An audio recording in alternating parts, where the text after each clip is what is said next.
So hi everyone. Oh, you guys like my French look? Yeah.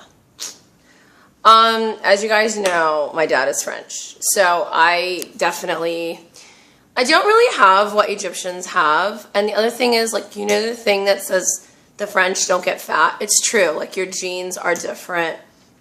Your fat is proportioned in the right place. Like the hourglass is definitely a French figure.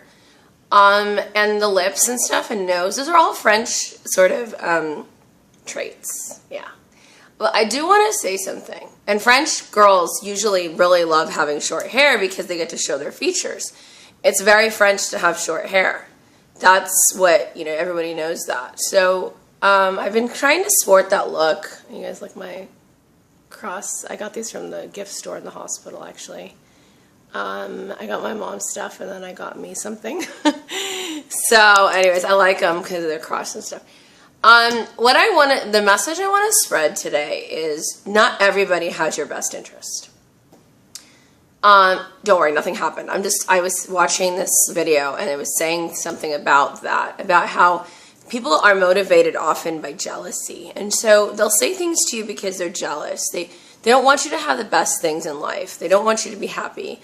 They don't want you to have something that they could never have. And it was saying that it can come from friends, from family, from anybody, religious people, whatever leaders, this, that, you can come from anything, anybody, and you really you realize in life that, that it's sort of a journey that you lead alone, and you got to find out that no one has your back, and you really have to have your own back in life. And you have to know that not because people give you advice on something or people tell you something that you're going to be like, oh yeah, and just run with it, because most people are motivated by jealousy. And that's across the board. Everybody. Not just, it could be your closest friend, it could be your closest family, it could be your closest whatever. And so I think that's so important to understand that, because people will give you advice, but it won't be something that is good for you because they don't have your best interests. It doesn't mean they're evil, but it means they have their best interests. Everyone has their own best interests, if that makes sense. So whatever's going to be my best interest isn't going to be my sibling's best interest, isn't going to be my friend's best interest. It's not because, yes, sometimes it is motivated by evil and jealousy and hate, but sometimes it's not. Sometimes it's motivated just because people naturally are always seeking their own self-interest. So that's why you have to seek your own self-interest too. It's got to be like, what's good for me too? Not just what's good for everybody, but good for me. Good for me spiritually, good for me emotionally, good for me physically, good for me this. What is good for me? And I hope that I can say that in a way that'll help inspire you to definitely know that just because someone gives you advice, you got to ask yourself what's good for you. So that's one thing I wanted to say. The other thing I wanted to say, which is also important, is that, this is really important. The other thing I wanted to say is that at the bridal shower yesterday, we were discussing how a lot of the family members are complaining that their doctor's sons are working all the time. They don't get to see them. All they do is work, work, work. And I always say this. And then they were saying about how, the mother was complaining about her son who's working nonstop and he's never seeing his mom and da-da-da-da-da. And this other girl was talking about her brother and da-da-da-da and all this stuff. And that's why I always say, there are two careers in life. Girls and boys, okay? Girls, actually, not even boys. Girls, there are two careers in life. You can either be a doctor or a doctor's wife. And that rhymes. There are two careers in life. You could be a doctor or a doctor's wife. That's just, the bottom line is, if you are going to marry someone into that profession, you have to understand they just work nonstop. And the only thing they get out of it, I guess sometimes patient satisfaction. I just read about a suicide of a doctor who was 50. Stanford trained, orthopedic surgeon, spine fellowship, University of Minnesota, all these oh my gosh, suicide. Successful, money. You had to understand that these men and people in medicine, especially men, it's work, work, work, work, work, and then there's no time. So all they do is make money. All they do is make money. That's it. And so the money goes to the bank. The money goes to the bank. The money goes.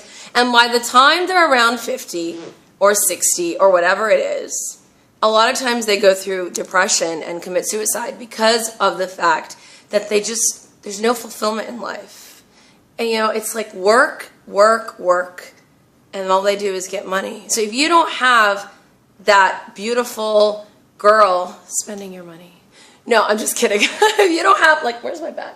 If you don't have that girl that you can actually take care of children, and you never have time for that. The thing is, they don't have time to actually look and find a perfect match or find whatever because they're constantly so busy, so they're very unlucky in that area. And they also don't have good judgment and all these things. So because they're really book nerds, they're not really good with life issues. They're not good with, they don't have a really high social EQ. And so what ends up happening is they get miserable because they reach a certain age, they have so much money, they don't have time to enjoy it, they don't have the energy to enjoy it, and they also don't have a fulfillment in their home. So it's tragedy. It's tragedy. And I always tell people this because, I see it constantly, and mothers complain about it with their kids, and and oh, they're never there, da-da-da-da. But the reality is it's true. It really is true. So we have to, I wanted to spread that message that money isn't everything, you guys. You'll have the money. It'll be sitting in the bank. Having someone to come home to, having that is a beautiful message, and I want to share that with people because I feel like that's important. The other thing, the last thing I wanted to share, some of the things that I've been reflecting on. The last thing I wanted to share is I wanted to share the fact that, gosh, what was I going to say? I forgot. Oh, you got to look at the family. Not everybody's classy, you guys, okay?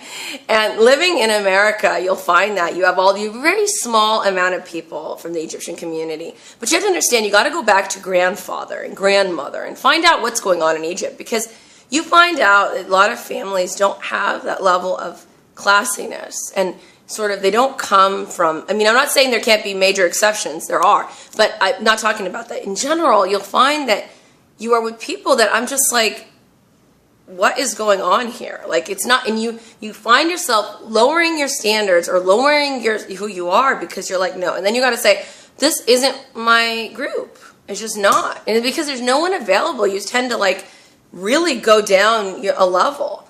And it's important that you hang around. And if you don't have anybody who reflects your class, then be solo. It's much better. I've learned that too. You got to understand, who are these people, okay? Because in our community, I've seen people, and I'm just like, how did you associate with that? I don't understand. And it's not about being arrogant. People think oh yeah, no, you're not arrogant.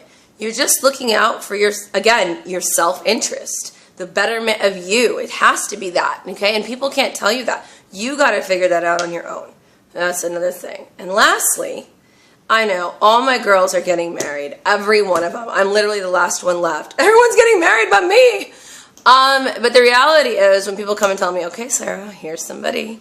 I've had at least 5 different people approach me and proposals and crazy things the last, week and a half. Everyone's trying to connect me with someone, and I'm just like, no. And there's no easier way to get me to run than that. I'm terrified. I think that people might think that I'm afraid of commitment. I don't think it's afraid of commitment. I was watching this thing about this man telling his dying wife how much he loved her. He was an elderly male, and he was just telling his wife how much he loved her. And I